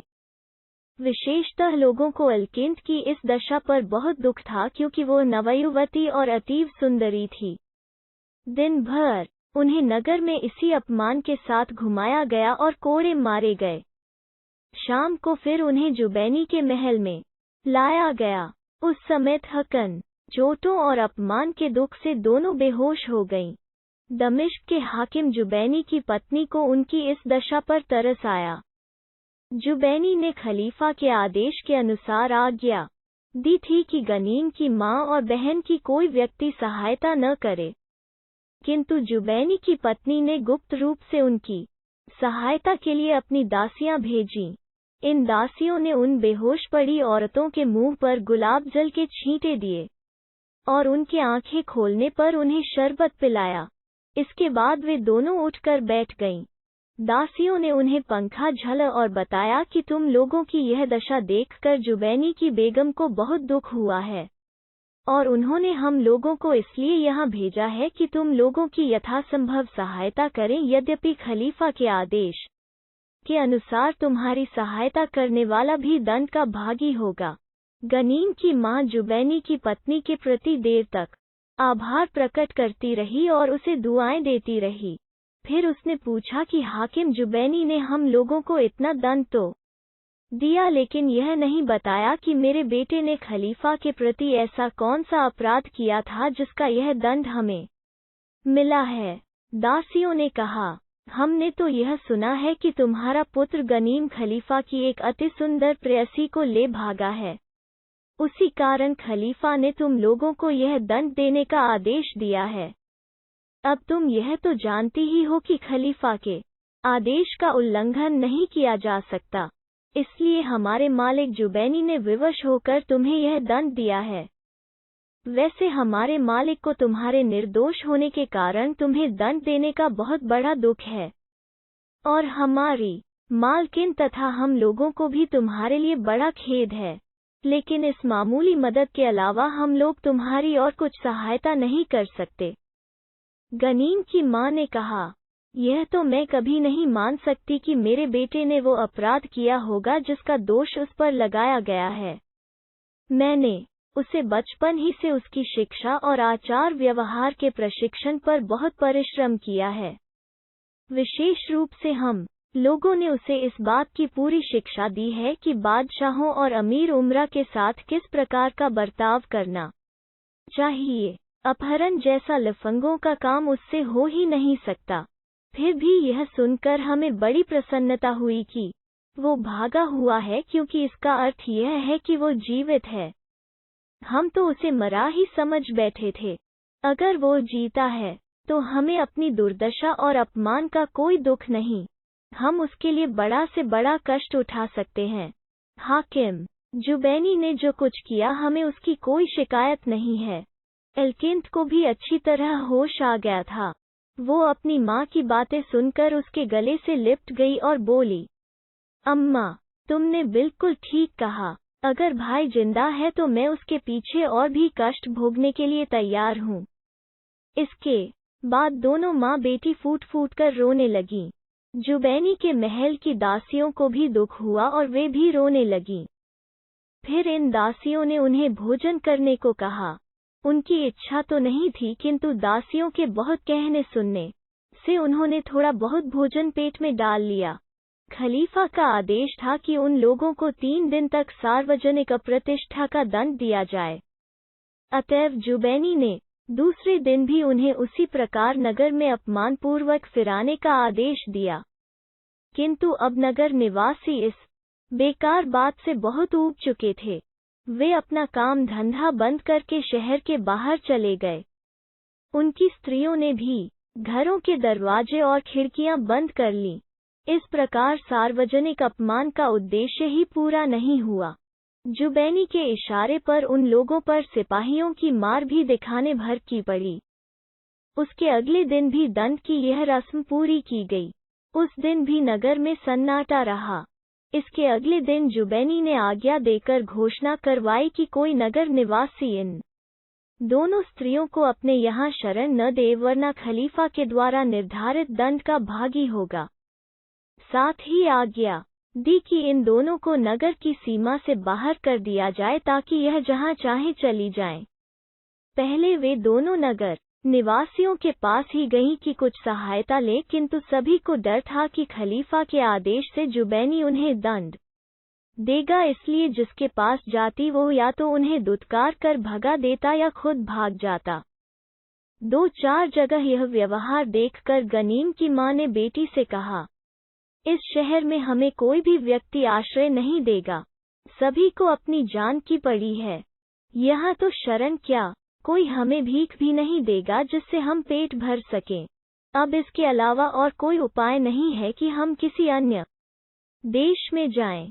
इधर जुबैनी ने कबूतर द्वारा खलीफा के पास संदेश भिजवाया कि आपके आदेश का पालन कर दिया गया। खलीफा ने उसी कबूतर से यह आदेश भिजवाया कि 3 मंजिल 1 दिवसीय यात्रा की दूरी इधर उधर तक के गांवों में मुनादी करा दो कि इन लोगों की कोई आदमी सहायता न करे, ताकि इन लोगों को फिर से अपने शहर में आने की कोई संभावना ही न रहे। जुबैनी ने खलीफा के आदेशानुसार यह मुनादी तो करवा दी, किंतु इन दोनों से कह भी दिया कि नए आदेश के अनुसार तुम्हें कोई शरण 3 मंजिलों तक नहीं मिल सकेगी। साथ ही उन दोनों को आधी आधी अशर्फी भी चुपके से दे दी कि 4-6 दिन तक खाने का प्रबंध कर लें। वे दोनों जुबैनी के दिए कंबल ओढ़कर और गले में पुराने कपड़ों की बनी भीख की झोली डालकर शहर से निकली। रात के समय वे किसी मस्जिद में जाकर पड़ी रहती और मस्जिद न होती तो किसी टूटी फूटी सराय के कोनों में ठहर जाती। काफी दूर जाने पर वे एक गांव में पहुंची। वहां किसानों की स्त्रियां उनके चारों ओर एकत्र हो गईं और पूछने लगी कि कौन हो। उन्होंने बताया कि हम लोग खलीफा के आदेशानुसार प्रताड़ित किए गए हैं। स्त्रियों ने पूछा कि खलीफा ने तुम्हें यह दंड क्यों दिया, तो उन्होंने पूरा हाल बताया। किसानों की स्त्रियों को उनकी इस दशा पर बड़ी दया आई। उन्होंने उनके कंबलों को उतरवा कर उन्हें पहनने के लिए अपने कपड़े दिए और उन्हें भोजन कराया। किंतु वे गांव में क्या करती, उन्हें गनीम को भी खोजना था। इसलिए एक दिन आराम करके दूसरे दिन वे वहां से चलीं और पूर्ववत मांगते खाते कुछ दिनों बाद हलब नगर में पहुंची। वहां 2-4 दिन घूमकर गनीम का पता लगाने की कोशिश की। फिर वहां से रवाना हुई और कई दिन के बाद मोसल नगर पहुंची। वहां भी कई दिन तक पूछने पर गनीम का पता न चला तो वे दोनों बगदाद की ओर चली कि शायद वो उसी नगर में कहीं छुप रहा हो। यद्यपि इन भिखमनी बनी हुई स्त्रियों को किसी छुपे हुए अपराधी का पता मिलना असंभव था, तथापि आशा बलवती होती है और वही आशा इन्हें द्वार द्वार भटका रही थी। बेचारियां हर एक से गनीम के बारे में पूछती और हर जगह से जवाब मिलता कि हमें कुछ नहीं मालूम। उधर फितना पर क्या बीती यह भी सुनिए। वो बेचारी अपने कारागार की तंग कोठरी में रात दिन विलाप किया करती। उसी कोठरी से लगा हुआ खलीफा के आवास का आंगन था। वो अक्सर शाम को उस आंगन में टहलता और उसी समय अपनी प्रशासनिक समस्याओं पर विचार किया करता था। एक शाम को वो वहां टहल रहा था कि उसे अत्यंत करुण ध्वनि सुनाई दी। वो उसे सुनकर खड़ा हो गया। उसने ध्यान से सुना तो अपनी प्रेयसी फितना की आवाज पहचानी। वो कान लगाकर सुनने लगा। फितना रो रो कर कह रही थी, अभागे गनीम, तू कहाँ है? तूने मेरी इतनी सेवा की और मेरी भलाई की और उसका बदला यह मिला कि आर्थिक रूप से बिल्कुल बर्बाद हो गया। मालूम नहीं तू अब जिंदा है या खलीफा के डर से मर गया। कुछ देर बाद उसकी आवाज फिर आई, ओ खलीफा हारून रशीद, तूने निरपराध गनीम पर ऐसा अत्याचार किया जैसा किसी बादशाह ने किसी पर नहीं किया होगा। क्या तुझे ईश्वर का भय नहीं है? कयामत में जब सारे लोग ईश्वर के समक्ष होंगे और जब उनसे उनके भले बुरे कामों की पूछताछ की जाएगी, उस समय तू अपने इस महान्याय का क्या औचित्य देगा? यह कहने के बाद फितना जोरों से विलाप करने लगी। खलीफा यह सुनकर बड़ी चिंता में पड़ा। उसने सोचा कि अगर फितना सच कह रही है और गनीम निर्दोष है तो वास्तव में उस पर और उससे भी अधिक उसकी बहन पर अन्याय हुआ। खलीफा के लिए जो भगवान का प्रतिनिधि होता है, ऐसा अन्याय किसी प्रकार उचित नहीं है। वो अपने कक्ष में गया और वहां राजमहल के मुख्य अधिकारी मसरूर को बुलाया और उसे आदेश दिया कि फितना को कैदखाने से निकालकर मेरे पास ले आओ।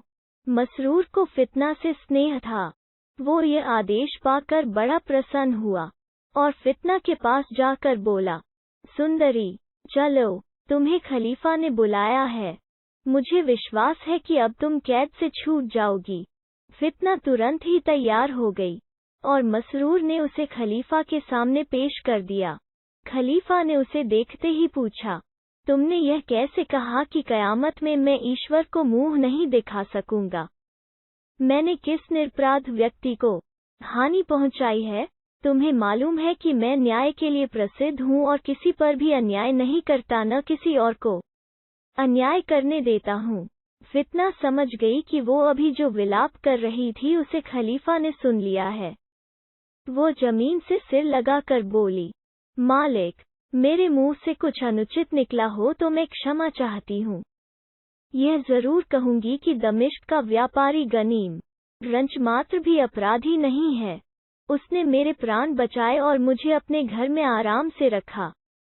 पहले वो मुझे देख कर मेरी ओर आकृष्ट हुआ था, किंतु जब उसे मालूम हुआ कि मैं आपकी सेवा में हूँ तो उसका रवैया बिल्कुल बदल गया। उसने मुझसे स्पष्ट कहा कि शासक की संपत्ति प्रजाजन के लिए त्याज्य है। उसके बाद वो मुझसे पवित्र प्रेम करता रहा है। अपना बिस्तर हमेशा दूसरे कमरे में लगवाता रहा है। यह सुनकर खलीफा ने फितना को जमीन से उठाया और कहा कि तुम अपना पूरा हाल बताओ कि मेरी अनुपस्थिति में तुम्हें क्या क्या अनुभव हुए हैं। फितना ने आद्योपरांत अपना वृतांत सुनाया। खलीफा ने फितना से कहा, तुम्हारी बात के ढंग से लग रहा है कि तुम झूठ नहीं बोल रही हो, परंतु मेरी समझ में यह नहीं आया कि जब मैं इतने दिनों से आया हुआ हूँ तो तुम अब तक चुप क्यों रही और फिर अपना हाल भेजा भी तो लिख कर भेजा। इस देरी का क्या कारण है? फितना बोली, सरकार, इसका कारण यह है कि 1 महीने से अधिक हुआ गनीम अपना तमाम माल असबाब मेरे सुपुर्द करके बाहर चला गया। इस बीच मेरी किसी आदमी से बात ही नहीं हुई जो आपके आगमन का समाचार देता। बहुत दिनों में अपनी दासी द्वारा आपका समाचार ज्ञात हुआ तो फौरन ही मैंने पत्र भेजा। खलीफा ने कहा, अब मुझे वास्तव में यह महसूस हो रहा है कि मैंने गनीम और उसकी माँ और बहन के साथ घोर अन्याय किया है। मैं चाहता हूँ कि इस अन्याय का निराकरण करने के लिए उसका कुछ उपकार करूँ। तुम्हारे विचार से मुझे इस दशा में कार्य करने के लिए क्या करना चाहिए? फितना ने मन ही मन ईश्वर को धन्यवाद दिया कि खलीफा का क्रोध दूर हो गया है और वो दया दर्शाना चाहता है। उसने सिर झुकाकर कहा, आप यह मुनादी करवा दीजिए कि गनीम का अपराध क्षमा किया गया। वो यह मुनादी सुनेगा तो वापस आ जाएगा। खलीफा ने कहा, ठीक है, मैं ऐसी ही घोषणा करवाए देता हूँ। उसका जो नुकसान हुआ है उससे दुगुना उसे दे दूंगा, और जब वो आएगा तो तुम्हारा विवाह भी उसके साथ कर दूंगा। खलीफा ने यह घोषणा तो करवा दी, किंतु उसका कोई फल नहीं हुआ। न गनीम आया न किसी और ने उसका समाचार दिया। इस पर फितना ने खलीफा से कहा कि आप अनुमति दें तो मैं स्वयं गनीम को खोजने निकलूं। खलीफा ने अनुमति दे दी। फितना दूसरे दिन सवेरे ही एक तोड़ा अशरफियों का लेकर निकली। बड़ी मस्जिद में जाकर उसने संतों और फकीरों को दान दिया और उनसे अपने मनोरथ की सिद्ध के लिए आशीर्वाद प्राप्त किए। फिर वो जौहरियों के बाजार में गई और एक दलाल से मिली। यह दलाल बहुत ही धर्मप्राण व्यक्ति था और विदेशियों तथा बीमारों को भरसक सहायता किया करता था। इसीलिए कई धनवान व्यक्ति उसके पास पुण्यार्जन के निमित्त धन भेजा करते थे और जिस दीन दुखी को सहायता चाहिए होती थी वो उसके पास आया करता था। फितना ने उसे अशर्फियों की थैली देखकर कहा कि इस धन को भी दीन दुखियों के काम में लगा देना। दलाल ने उसके राजसी वस्त्राभरण देखे तो समझ गया कि यह खलीफा की पत्नी या प्रेयसी है। उसने सिर झुकाकर कहा, सुंदरी, मैं तुम्हारी आज्ञा से बाहर नहीं हूँ, किंतु अच्छा होगा कि आप अपने हाथों ही से यह पुण्य कार्य करें। आप यदि मेरे घर चलने का कष्ट करें तो बहुत अच्छा रहेगा। मेरे यहाँ 2 स्त्रियां आई हैं जो अत्यंत दीन दशा में हैं। वे कल ही इस नगर में आई हैं और यहाँ उनकी कोई जान पहचान नहीं है। मैंने उन्हें इसलिए अपने घर में ठहराया है कि वे अत्यंत दयनीय दशा में थीं। उनके वस्त्र मैले कुचले और फटे पुराने थे। धूप में चलने के कारण उनका रंग संवला गया था और भूख प्यास ने उनके शरीरों को अति दुर्बल कर दिया था और वे हड्डियों का ढांचा भर रह गई थीं।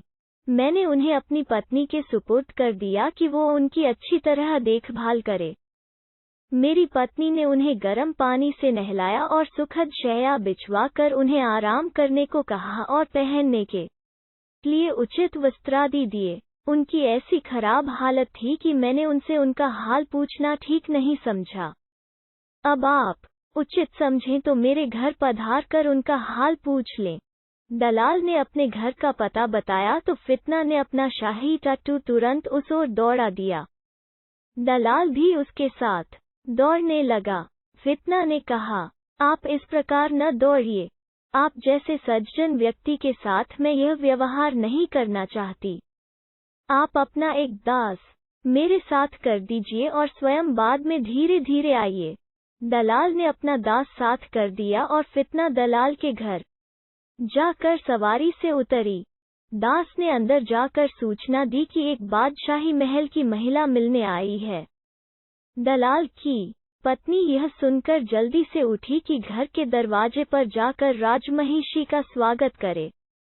फितना ने इसका अवसर न दिया। वो स्वयं दास के पीछे पीछे चलकर जनानखाने में आ गई। दलाल की पत्नी उसके पांव चूमने को झुकी। फितना ने यह भी न करने दिया। उसका सिर उठाकर वो बोली, महाभागे, मैं उन 2 परदेशी स्त्रियों को देखने आई हूँ जो कल आपके घर पर आई हैं। दलाल की पत्नी उसे लेकर आगंतुकाओं की चारपाइयों के पास आ गई। फितना ने उनके पास जाकर कहा, देवियों, मैं आप लोगों का हाल चाल पूछने और आपकी सेवा करने के लिए आई हूँ। वे स्त्रियां गनीम की माँ और बहन थीं। माँ ने फितना को आशीष दी, भगवान तुम्हें इस सत्कार्य का भरपूर फल दे। हम लोगों पर तो ऐसी आपदा पड़ी है जो कि भगवान शत्रु पर भी न डाले। यह कहकर वो रोने लगी। उसे रोते देखकर फितना और दलाल की पत्नी की आंखों में आंसू आ गए। फिर फितना ने कहा, माताजी, आप कृपया अपना वृतांत मुझे बताएं। मैं भरसक आपकी सहायता करूंगी। गनीम की माँ ने कहा, बेटी, खलीफा की प्रेयसी फितना हमारे दुर्भाग्य का कारण बन गई है। फितना यह सुनकर भी चुप ही रही और ध्यानपूर्वक प्रौढ़ा की बात ऐसे सुनने लगी जैसे फितना को जानती ही न हो। गनीम की माँ ने कहा, मैं दमिश्क के प्रसिद्ध व्यापारी स्वर्गीय अयूब की पत्नी हूँ। मेरा पुत्र गनीम व्यापार के लिए बगदाद आया था। वहाँ उस पर फितना को भगाने का आरोप लगाया गया और खलीफा ने उसके वध की आज्ञा दी। लेकिन वो न मिला तो खलीफा ने दमिश्क के हाकिम को आदेश दिया कि गनीम की माँ और बहन को 3 दिन बीच शहर में कोड़े मारे जाएं और घर का सामान लुटवा दिया जाए और घर गिरवा कर जमीन के बराबर करवा दिया जाए। हाकिम ने ऐसा ही किया और 3 दिन तक हम माँ बेटी को पिटवा कर दमिश्क से निकाल दिया। इस सब पर भी हम दोनों को अपने भाग्य से कोई शिकायत नहीं रहेगी अगर मेरा प्यारा बेटा हमें देखने को मिल जाए। खलीफा की प्रेसी के कारण हम पर और हमारे पुत्र पर जो कुछ अन्याय हुआ है वो हम खुशी से और हमेशा के लिए माफ कर देंगे और हमें उससे पूरी सहानुभूति और पूरा प्यार हो जाएगा अगर हमारा प्यारा गनीम हमें मिल जाए।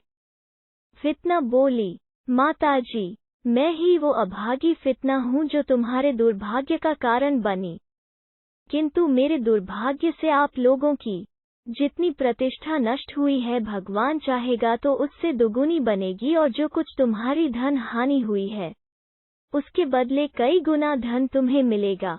मेरी बात पर खलीफा ने विश्वास कर लिया है और मुनादी करवा दी है कि गनीम का अपराध क्षमा कर दिया गया और गनीम खलीफा के दरबार में हाजिर हो। माताजी, अब तुम धीरज रखो, खलीफा अब तुम लोगों से कुपित नहीं है। वो गनीम से मिलना चाहता है। वो चाहता है कि जो अन्याय उससे गनीम पर हुआ है उसका पूरा बदला उसे काफी इनाम इकराम देकर कर दे। उसने मुझसे यह भी कहा है कि गनीम आएगा तो मैं तेरा विवाह उसके साथ कर दूंगा। आज से तुम मुझे भी अपनी बेटी समझो। गनीम की माँ यह सुनकर पहले तो स्तंभित रही, फिर खुशी के आंसू बहाने लगी। उसने उठकर फितना को गले लगा लिया और रोने लगी। फितना भी उससे चिमटकर रोने लगी। फिर गनीम की माँ के साथ अलकिंद के पास गई और उसे गले लगाकर प्यार किया। फिर उन दोनों को धीरज बंधाते हुए कहने लगी, यहाँ पर गनीम का जो कुछ धन था उसका नुकसान नहीं हुआ है, वो सुरक्षित है और तुम लोगों को पूरा का पूरा मिलेगा। यद्यपि मैं जानती हूँ कि धन से तुम्हारी तसल्ली नहीं होगी क्योंकि तुम गनीम को पाना चाहती हो। भगवान ने चाहा तो वो भी तुम्हें आ मिलेगा। भगवान के लिए कोई बात कठिन नहीं है। जब उसने तुम पर इतनी अनुकंपा की है तो गनीम का तुमसे आ मिलना क्या मुश्किल है। यह लोग यह बातें कर ही रही थी कि दलाल आ गया और बोला, कुछ देर पहले मैंने देखा कि एक ऊंटवाला एक निर्बल रोगी को कजावे में रस्सी से बांधकर यहाँ के बड़े औषधालय में लाया है। मैंने और ऊंटवाले ने उसे ऊंट से कजावे समेत उतारा। हमने बहुत कुछ इसका हाल पूछा, परंतु उसने रोने के सिवा और कोई जवाब नहीं दिया। मैंने उसे नितांत शक्तिहीन देखा तो यहाँ ले आया और उसे अपने बगल वाले मकान में उतारा। मैंने उसे साफ कपड़े पहनाए हैं और बाजार से उसके लिए परहेजी खाना मंगवाया है। खाना खाकर शायद उसे बोलने की ताकत आ जाए। फिर उनका हाल पूछकर एक हकीम को लाऊंगा कि उसका ठीक इलाज हो सके। फितना ने यह सुना तो बोल उठी, महोदय, मुझे भी उस बीमार के पास ले चलिए क्योंकि मैं भी उस रोगी को देखना चाहती हूँ। दलाल फितना को वहां ले गया। गनीम की माता ने कहा, इस धर्मात्मा दलाल के पास दूर दूर से दीन दुखी आया करते हैं। बेटी, यह रोगी कहीं तुम्हारा भाई ही न हो। फितना जब उस मकान में पहुंची तो देखा कि एक नौजवान मरीज पलंग पर पड़ा है। उसके बदन की हड्डियां भर रह गई हैं। उसका चेहरा बिल्कुल पीला और भयानक हो गया है और उसकी आंखों से निरंतर आंसू बह रहे हैं। फिर भी हृदय की भावनाओं ने अनजाने ही जोर मारा तो उसके पास झपट कर पहुंची और गौर से देखा तो पहचाना कि यह गनीम ही है। वो रोकर कहने लगी, हाय गनीम, तुम्हारी यह दशा। गनीम ने आंखें खोली और ध्यान से उसे देखकर बोला, अरे सुंदरी, तुम यहाँ, और यह कहकर बेहोश हो गया। अब दलाल आगे बढ़ा। उसने फितना से कहा, आप अभी यहाँ से हट जाइए। कहीं ऐसा न हो कि आपको देखकर हर्षातिरेक के मारे मर जाए। फितना चली गई तो दलाल ने गुलाब जल छिड़ककर गनीम को सचेत किया और उसे एक शक्तिवर्धक शरबत पिलाया। वो होश में आया तो चारों ओर देखकर बोला, सुकुमारी, तुम कहाँ हो? तुम वास्तव में मेरे सामने आई थी या मैंने तुम्हें स्वप्न में देखा था? दलाल बोला, यह स्वप्न नहीं, सत्य था। अब मुझे मालूम हुआ कि तुम ही गनीम हो। खलीफा ने मुनादी करवाई है कि तुम्हारा अपराध क्षमा किया गया। तुम धैर्य रखो, तुम्हारी साथिन तुम्हें सब कुछ बताएगी। मैं तुम्हारे लिए भरसक प्रयत्न करूंगा। फिर दलाल दवा आदि के लिए चला गया। इधर फितना गनीम की माँ और बहन के पास गई और उसने दोनों को बताया कि आगंतुक रोगी गनीम ही है। गनीम की माँ वो सुनकर अपनी खुशी न संभाल सकी और बेहोश हो गई। दलाल भी दवा लेने के पहले किसी काम से वहां आया था। फितना और दलाल के प्रयत्न से वो होश में आई और कहने लगी कि मुझे तुरंत मेरे बेटे के पास ले चलो। दलाल ने उसे रोका और कहा, यह ठीक नहीं रहेगा, बहुत कमजोर है। तुम्हारी दशा देखकर उसे दुख होगा और उसकी हालत और खराब हो जाएगी, इसलिए तुम अभी उसके पास न जाओ। माँ ने यह बात मान ली। फितना ने कहा, माता जी, चिंता न करें, मैं और आप साथ साथ ही गनीम के पास चलेंगे। मैं इस समय विदा लेती हूँ। महल में जाकर मुझे खलीफा को गनीम के मिलने का समाचार भी देना है। यह कहकर वो खलीफा के महल की ओर चल दी। महल में जाकर उसने खलीफा के पास संदेश भिजवाया कि मैं तुरंत ही आपको एक महत्वपूर्ण संदेश एकांत में देना चाहती हूँ। खलीफा दरबार से उठकर अंदर आया। फितना ने उसके पांव चूम कर कहा, सरकार, गनीम और उसकी माँ बहन सभी मिल गए हैं। खलीफा को यह सुनकर आश्चर्य और हर्ष हुआ। उसने कहा, भाई, तुमने तो कमाल कर दिया। कैसे उन लोगों का पता लगाया? फितना ने दलाल से मिलने और उसके घर जाकर पहले गनीम की माँ बहन और फिर स्वयं गनीम से मिलने का हाल कहा और बताया कि यद्यपि दोनों महिलाएं कठिनाइयों के कारण इस समय कृशगात हो रही हैं किंतु बड़ी सुंदर हैं।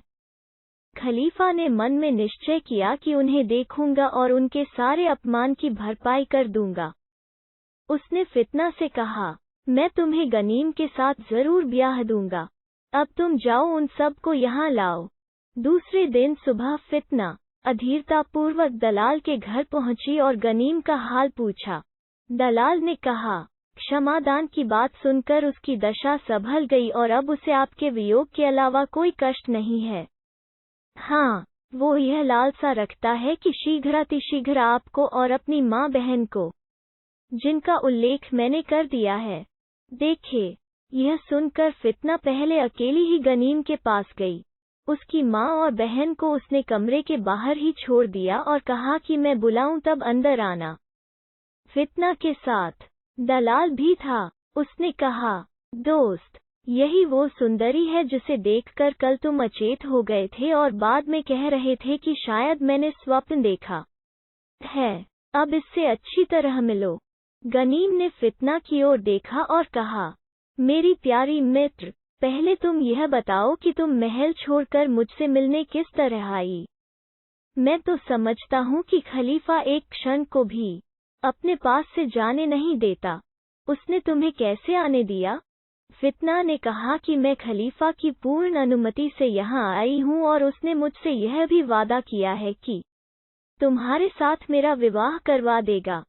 गनीम यह सुनकर बहुत खुश हुआ और बोला, तुम सच कहती हो कि खलीफा तुम्हारा मेरे साथ विवाह करा देगा?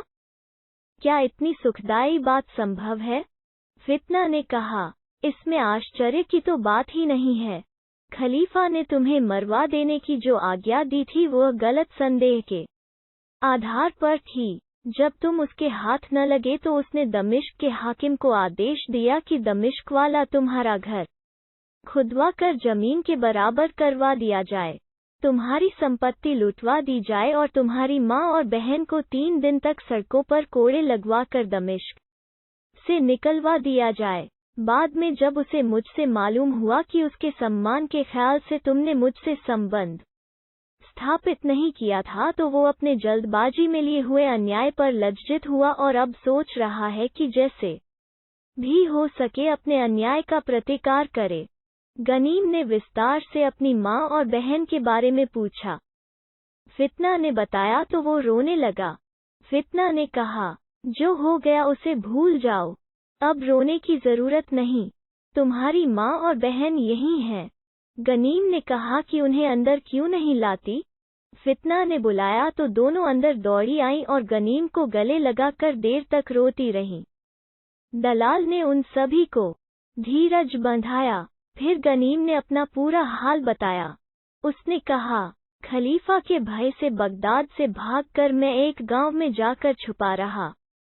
वहां मैं बीमार हो गया। मैं मस्जिद में असहाय पड़ा रहता। एक किसान को मुझ पर दया आई और वो मुझे उठाकर अपने घर ले गया। जहां तक उससे हो सका उसने मेरी दवा दारू कराई, किंतु जब मेरा रोग बढ़ता ही गया तो उसने एक ऊंटवाले को किराया देकर कहा कि इस रोगी को बगदाद के बड़े शफाखाने में पहुंचा दे जहां बड़े बड़े हकीम इसका इलाज करेंगे। ऊंटवाले ने मुझे रस्सियों से कजावे से बांध दिया क्योंकि मुझ में बैठने की शक्ति भी नहीं थी और मैं ऊंट से गिर जाता। इसके बाद फितना ने सविस्तार अपना हाल बताया कि किस तरह खलीफा ने उसकी काल्पनिक कब्र पर मातम किया, कैसे उसने महल में पत्र भिजवाया, कैसे वो कैद में डाली गई और फिर दोबारा कैसे खलीफा की निगाहों में चढ़ी। गनीम की माँ और बहन ने भी अपना हाल बताया। फिर फितना ने कहा, अब हम सभी को दया में भगवान को धन्यवाद देना चाहिए कि हम सब पर मुसीबत डालकर हमें उससे बाहर निकाला। 2-4 दिन में गनीम का रोग पुनर्तः जाता रहा और फितना ने सोचा कि उसे खलीफा के सामने पेश किया जाए, लेकिन इसके लिए गनीम के पास उपयुक्त वस्त्र मौजूद नहीं थे। फितना फिर महल में जाकर धन लाई और 1000 अशरफियां दलाल को देकर कहा कि इससे गनीम और उसकी माँ और बहन के लिए राजदरबार में पहने जाने योग्य कपड़े सिलवा दो। दलाल को इन बातों का बहुत ज्ञान था। उसने बढ़िया रेशमी थान खरीदे और 3 दिन के अंदर होशियार दर्जियों से तीनों के लिए कपड़ों के कई जोड़े तैयार करवा दिए। फिर फितना ने एक दिन खलीफा से इन लोगों की भेंट का निश्चित किया। उस दिन गनीम और उसकी माँ बहन नए कपड़े पहनकर दलाल के घर में दरबार में बुलाने की प्रतीक्षा करती रहीं। खलीफा के आदेशानुसार मंत्री जाफर बहुत से सैनिकों और सरदारों के साथ आया और गनीम का हाल चाल पूछने के बाद उससे कहा कि मैं तुम्हें और तुम्हारी माँ बहन को खलीफा के महल में ले जाने के लिए आया हूँ। अतएव गनीम एक बढ़िया घोड़े पर सवार हुआ और फितना ने उसकी माँ और बहन को पर्देदार कजावों में ऊंटों पर बिठाया और एक गुप्त मार्ग से दोनों स्त्रियों को महल में ले आई। गनीम को मंत्री अपने साथ बाजारों से होता हुआ लाया और दरबार में ले गया। दरबार पूरी शान से लगा था। सारे सरदार और राजदूत उपस्थित थे। गनीम ने भूमि को चूमकर खलीफा को प्रणाम किया और खलीफा की प्रशंसा में एक स्वरचित कसीदा पढ़ा जिसकी सभी लोगों ने प्रशंसा की। खलीफा ने कहा, गनीम, हम तुम्हें देखकर बहुत खुश हुए। हम चाहते हैं कि तुम हमारे सामने विस्तार पूर्वक बताओ कि तुमने हमारी प्रिय दासी के प्राण किस प्रकार बचाए। गनीम ने वो सारा वृतांत सविस्तार सुनाया। खलीफा उसे सुनकर प्रसन्न हुआ और आज्ञा दी कि गनीम को भारी खिलत, सम्मान, वस्त्राभरण दी जाए। गनीम ने खिलत पहनकर फिर सलाम किया और कहा, मालिक, मैं चाहता हूँ कि आजीवन आपकी चरण सेवा में लगा रहूं। खलीफा ने यह स्वीकार कर लिया और उसे अपना दरबारी बनाने के साथ एक उच्च पद पर आसीन भी कर दिया। इसके बाद वो दरबार खत्म करके महल में आ गया। महल में आकर उसने मंत्री को बुलाया और कहा कि गनीम को यहाँ ले आओ। उसने फितना को भी बुलाया और उससे कहा कि गनीम की माँ और बहन को यहीं ले आओ। दोनों स्त्रियों ने भूमिचुंबन करके खलीफा का अभिवादन किया। खलीफा ने कहा, मैंने तुम दोनों को बड़ा कष्ट दिया है, किंतु अब उसकी पूरी भरपाई कर दूंगा। जुबैदा ने फितना से जलन होने के कारण उसके साथ कमीनी हरकत की। उसका दंड यह है कि उसकी यह जलन और बढ़े। मैं गनीम की बहन से विवाह करूंगा और उसे रानी का पद दूंगा जिससे वो जुबैदा के अधीन न रहे। गनीम की माँ, तुम्हारी उम्र अभी अधिक नहीं हुई, तुम हमारे मंत्री जाफर से विवाह कर लो। गनीम, तुम्हें फितना से प्रेम है और मैं इसका विवाह तुम्हारे साथ कराऊंगा। यह कहकर खलीफा ने काजी और गवाहों को बुलाया और तीनों निकाह वहीं पढ़वा दिए। गनीम इसी बात को बहुत समझता कि अलकिंत खलीफा की दासी बन जाए। किंतु खलीफा ने उसे रानी का दर्जा दे दिया। इस पर गनीम फूला न समाया। खलीफा ने यह भी आज्ञा दी कि यह सारा वृतांत लिखवा कर शाही ग्रंथागार में रखा जाए और उसकी नकलें सारे बड़े देशों को भेजी जाएं। मलिका शहरजाद ने गनीम और फितना की कहानी समाप्त की तो दुनियाजाद ने इसकी बड़ी तारीफ की। शहरजाद ने कहा कि अगली कहानी इससे भी अच्छी है। शहरयार ने कहा, मैं भी अगली कहानी सुनना चाहता हूँ, लेकिन अब दिन निकल आया है। अगली कहानी कल सुनाना।